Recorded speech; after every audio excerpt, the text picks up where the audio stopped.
Bonjour à vous. Aujourd'hui, je vais vous montrer un peu comment il faut utiliser Sinotrack, l'application.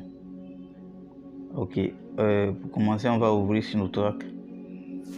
Déjà, c'est pour quelqu'un qui a déjà un compte et qui s'est déjà connecté à Sinotrack. Ici, là, on a la position du véhicule ou de l'engin sur lequel on a installé la balise. Et là, vous voyez en vert là, en vert c'est la voiture ou comment on appelle ça, le véhicule sur lequel on a installé. En haut ici, on a deux modes d'affichage. On a l'affichage 4 et on a l'affichage satellite.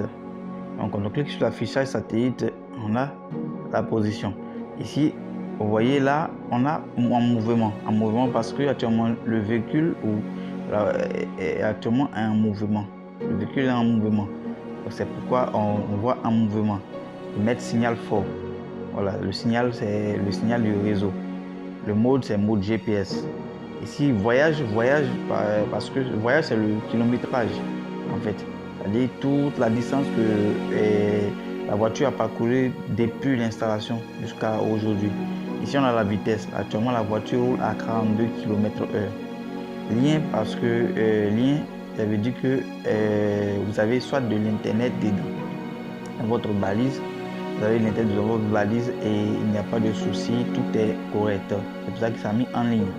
Puissance aussi parce que la batterie est chargée à bloc. Et je peux dire aussi que des fois vous pouvez vous connecter, on vous mettrait pas ici en ligne mais on vous mettrait off. Quand on vous met off, c'est que soit vous n'avez plus d'internet dans votre balise ou par exemple la balise peut se trouver dans une zone où il n'y a pas de réseau internet. Et dans ce genre de cas, vous pouvez utiliser les commandes GP et les commandes SMS pour toujours avoir la position de votre véhicule. Vous voyez le petit point qui est ici, et quand on appuie, ça fait disparaître et quand on appuie, ça fait réapparaître. Voilà. Et pour pouvoir rejouer l'itinéraire de ce véhicule, vous avez jusqu'à venir cliquer sur rejouer. Et quand vous cliquez sur rejouer, vous avez la possibilité de tracer l'itinéraire du véhicule. Maintenant, en dehors de ça, vous avez la possibilité de sélectionner la tranche pour afficher l'itinéraire du véhicule. Vous avez vu heure de début et heure de fin. Heure de début et heure de fin. Ça commence le 29 9e mois à 0h00 jusqu'à 29 9e mois à 23h. Donc on peut choisir notre date. On peut choisir le 27. On peut choisir le 26. Ça dépend. Et quand on finit, on appuie sur d'accord. Mais je peux dire aussi que si vous voulez afficher pour la journée, vous avez juste qu'à appuyer sur aujourd'hui. Donc vous appuyez sur aujourd'hui simplement, ça vous donnerait cette date. Vous avez vu que ça a automatiquement réinitialisé l'information. Et si on choisit par exemple, c'est ce que je voulais vous montrer, on peut même choisir l'heure aussi. Donc on choisit par exemple le 28 et on appuie sur d'accord. Quand on appuie sur d'accord, il nous tracera l'itinéraire de la voiture ou de l'engin sur lequel il est installé depuis le 28 jusqu'à ce jour. Comprenez? Maintenant, pour repartir au point de départ, on a juste qu'à cliquer sur position. Ici. Quand on clique sur position, on est déjà là. On vous peut afficher comme ça et vous faire disparaître. Vous savez, avec ça, si vous avez plusieurs véhicules qui sont installés sur un même compte, vous avez la possibilité d'afficher tous ces véhicules. Et vous me demanderez comment vous allez le faire. Vous voyez, en haut ici, on peut zoomer et on peut dézoomer. Mais aussi, il y a une flèche en haut et flèche en bas. Au milieu, c'est une flèche qui permet de regrouper tous les engins qui sont connectés sur la même plateforme. Bon, on va afficher le mode 4. Vous voyez ça déjà. Et si on appuie sur celui qui est au milieu, on aura la possibilité de voir tous les engins. Mais on peut aussi panacher dans les engins, de passer d'un engin à un autre en appuyant sur les flèches en haut et les flèches en bas. Voilà. Et si on clique sur dispositif, on a la possibilité de voir le dispositif, c'est-à-dire le GPS est installé. Ici, c'est ce GPS là donc il est question. Donc quand on clique dessus, on le voit là. Vous avez vu qu'ils l'ont mis en ligne. S'il était déconnecté, on le montrerait offline. Ok. En dehors de ça, on a MA. MA, quand on cliquera sur MA, on a la possibilité de voir toutes les informations. Et on a la carte déjà. La carte de base, la carte est sélectionnée automatiquement. Mais dans la mesure, par exemple, pour vous connecter qu'on vous affiche une carte peut-être qui n'est pas ceci, qui n'a rien à voir avec votre carte de base, il suffit de sélectionner une carte ici. Moi, par exemple, je vais prendre le cas d'une carte Microsoft. Donc, je choisis une carte Microsoft. Quand on clique sur dispositif et je clique sur position, normalement, il doit me donner une carte Microsoft. Vous voyez que c'est la carte, elle est absolument différente de la carte de Google. Déjà, ok, on revient toujours au même point de départ. Il y a mis ici carte Microsoft, la langue. Si par exemple vous vous sentez bien avec l'espagnol, le portugais ou l'espagnol, vous pouvez choisir la langue qui vous correspond, soit l'anglais aussi, tout soit. On revient comme ça ici. On a aussi le système. Quand on clique sur système, on a la possibilité de gérer le temps d'actualisation. Voilà. Voilà. Quand on clique dessus comme ça, on peut choisir jusqu'à 10 secondes. Voilà, 10 secondes aussi, il faut noter que plus ça actualise vite, plus les données internet vont plus vite aussi. Donc il faut que vous sachiez ça également. Et carte de l'appareil de suivi central. Quand vous faites comme ça permet aussi non seulement de pouvoir voir aussi vous, votre position par rapport au truc, comment on appelle ça, à votre véhicule. Donc, quand vous voyez me lier à l'appareil, quand ça, par exemple, vous devez activer ça, votre GPS autorisé, votre GPS à vous localiser pour qu'il puisse vous montrer votre position par rapport à la position de votre voiture si vous n'êtes pas avec la voiture. Maintenant, Alarm Touch, c'est quoi? Alarm Touch, vous autorisez l'Alarm Touch qui, lorsque, par exemple, la voiture, par exemple, on a ce qu'on appelle les alarmes de sabotage. Les alarmes de géofence, l'alarme de sabotage, c'est quand par exemple quelqu'un est en train de tenter de saboter votre installation de la balise. Et peut-être l'endroit où il touchera, ce sera l'endroit où se trouvera la balise. Là, vous pouvez recevoir des notifications. Maintenant, il y a l'alarme de géofence. Par exemple, vous aurez délimité une zone de déplacement du véhicule. En dehors de cette zone de déplacement du véhicule, une fois qu'une personne prendra votre véhicule, il ira dans cette zone. Il ira en dehors de cette zone, vous recevez des notifications. Et ces notifications vous montreront que la personne est allée dans tel endroit et tel endroit. Et c'est comme ça en fait. Voilà, je crois que c'est tout ici. Ici, dans statut, là, vous n'avez pas à faire quoi que ce soit. Parce que là-bas, ça ne vous concerne pas. C'est purement côté administrateur. Et quand on vient ici comme ça, on peut voir vos infos, vos privilèges, modifier votre mot de passe, switch loading type, avec vous pouvez passer d'un compte à un autre. Voilà, et on revient comme ça. Là se trouve votre nom en fait. Et ensuite, on peut cliquer sur plus. Lorsqu'on clique sur plus, on a surveillance, rapport, ensemble, alarme. L'alarme, c'est ce que je vous disais tout à l'heure. Si vous voyez, il y a toutes sortes de types d'alarmes. Par exemple, vous voyez alarme de type alarme de coupure d'alimentation principale.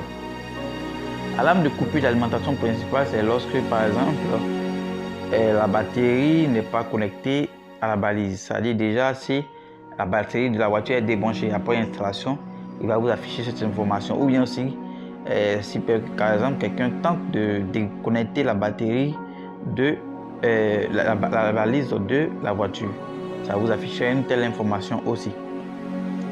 On a les rapports. Les rapports, on a le rapport de voyage. Le rapport de voyage, déjà, vous voyez les rapports de voyage. Vous voyez, ça c'est en fonction de la vitesse, toutes ces informations, et vous avez toutes ces informations. Vous pouvez sélectionner une tranche d'heure aussi également. Vous pouvez choisir par exemple la date et vous appuyez sur d'accord. Quand vous appuyerez sur d'accord, normalement, il vous donnera une plage plus longue. Vous voyez que ça a changé. Voilà. Vous voyez, temps de conduite. 1h, 16 minutes, 41 secondes. Heure de début à la 9h. En fait, c'est pratiquement ça. L'heure où la voiture a commencé à se mettre en mouvement, l'heure où la voiture s'est arrêtée, le kilométrage, la distance que cette voiture aurait à parcourir, toutes ces informations, et il va vous donner toutes ces informations. Ok, on revient comme ça, on revient ici, et ok, on était dans rapport, je crois bien, et bon, position ici, je crois, comment on appelle ça, celui-là comme ça, ça ne vous concerne pas trop, parce que déjà, ça prend en compte d'autres types d'éléments qui ne sont pas forcément propres à votre balise. Ça dépend du type de balise que vous auriez acheté avec nous. Parce qu'on a des types de balises qui coûtent plus cher et qui ont plusieurs fonctionnalités. Et ce sont ces types de balises que lorsque vous les auriez installées sur votre véhicule, vous aurez particulièrement accès à toutes ces données. Dans le cas où vous n'avez pas acheté ce type de balise, cette fonction-là ne vous servira à rien. Voilà. Il faut que je note aussi que on a plusieurs types de balises et ce sont ces types de balises-là. C'est en fonction d'elles que vous pourriez avoir accès à la plateforme. Maintenant, en dehors de ça, on est toujours sur M. Non, plus plutôt. Voilà, on a Ensemble. Dans Ensemble, on a trouvé un appareil, moniteur vocal. Comme je le disais tout à l'heure, ce sont des informations que on a toujours la possibilité de recueillir quand on a un certain type de balise. Ici, par exemple, c'est le mode d'économie. Vous pouvez activer le mode d'économie pour éviter que la batterie se décharge vite, toutes ces informations. Voilà, c'est pratiquement ça. Régler l'interrupteur marche arrière, redémarrer l'appareil, retour aux paramètres d'usine, c'est pour restaurer tout ça. Contrôle de carburant, circuit de contrôle, voilà. Par exemple, quand vous voyez circuit de contrôle, si vous coupez le circuit de contrôle, lors de l'installation que l'on a fait sur votre véhicule, il y a la fonction arrêt sur votre véhicule et c'est sûr que cela va éteindre la voiture. Et je vous dis simplement d'aller avec parcimonie avec cette fonctionnalité parce que si vous faites que la voiture se trouve dans une zone de turbulence ou de réseau, ça va arrêter la voiture et pour que la voiture reprenne fonction, ça risque d'être un peu compliqué. Donc, faites ça dans ce genre de cas vraiment extrême, en fait. Donc, je crois que pour couper ou cliquer sur couper et pour ramener à l'état initial ou cliquer sur récupérer. J'espère bien que je me suis fait comprendre. Ok. Et en dehors de ça, on a défini la clôture. Définir la clôture, en fait, c'est d'ajouter, comment on appelle ça, un espace où la voiture peut se déplacer et la voiture peut s'arrêter. Ça veut dire quoi? En dehors de cette zone de délimitage, la voiture ne peut pas aller ailleurs. Et c'est seulement dans cette zone de délimitage que la voiture peut aller. En dehors de ça, si la voiture arrive là-bas, vous avez vu qu'on avait activé Alarm Push au départ. Vous recevez forcément des notifications pour vous dire que la voiture est en train de quitter la zone de déplacement initial. Ok. Ici, on a icône de l'appareil. Icône de l'appareil, vous avez la possibilité de choisir d'autres icônes. Vous avez vu que sur la plateforme là-bas, on avait cette flèche-là qui était en vert. On peut changer ça en fonction de ce qu'on veut. Allez, soit vous pouvez mettre vous-même une photo que vous souhaitez. Maintenant, si bon, on va pas dans le cas ici, on va choisir des photos déjà là, déjà qui sont sur la plateforme. Donc, on peut prendre ça, une photo ici et puis mettre là-bas. Si on sélectionne comme ça, je prends un exemple simple. Hein. On prend par exemple, disons cette photo. Voilà, elle est encore pas mal. On met d'accord. Quand on met, vous avez vu que c'est un dit réussi. Si on clique sur rétrécir, ok, on va revenir ici toutefois. Rétrécir, on clique sur position, on verra là. Vous voyez la photo, c'est ça qui est là. Si on clique comme ça, vous voyez, voilà, sur cette photo qui est là. Ça a remplacé. Ok, on repart là-bas. On était à icône. Après, on a localisation, localiser plutôt les informations. Ça, par exemple, c'est pour avoir la position de la voiture en fait. Vous avez vu pourquoi ils ont mis moteur en marche. Quand la voiture est démarrée, la balise permet de pouvoir savoir que la voiture est démarrée. Quand la voiture est éteinte, la balise permet de savoir que la voiture est éteinte. Et ça, il faut que je vous dise ça, monsieur.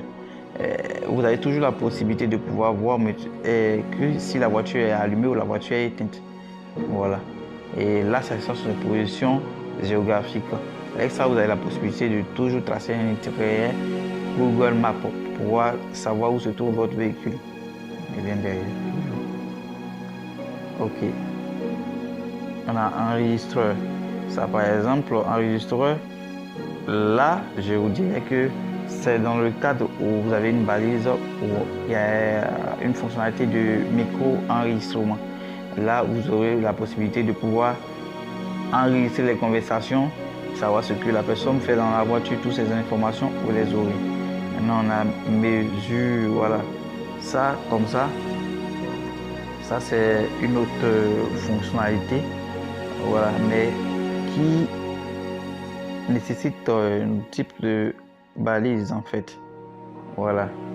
Et c'est pratiquement tout ça.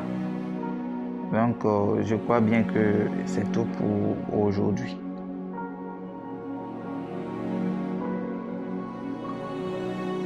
J'ai fait le tour de l'horizon de la balise, c'est tout. Je crois pas qu'il y a d'autres choses à faire. Ici, bon, c'est toujours les mêmes formations. Hein. Vous avez toujours ces mêmes formations. Bon, quand vous voyez température, cette partie comme ça, si vous affiche pas la température, c'est parce que vous n'avez pas de capteur de température sur votre balise installée. C'est tout. Si il y en avait, ça allait vous afficher ça.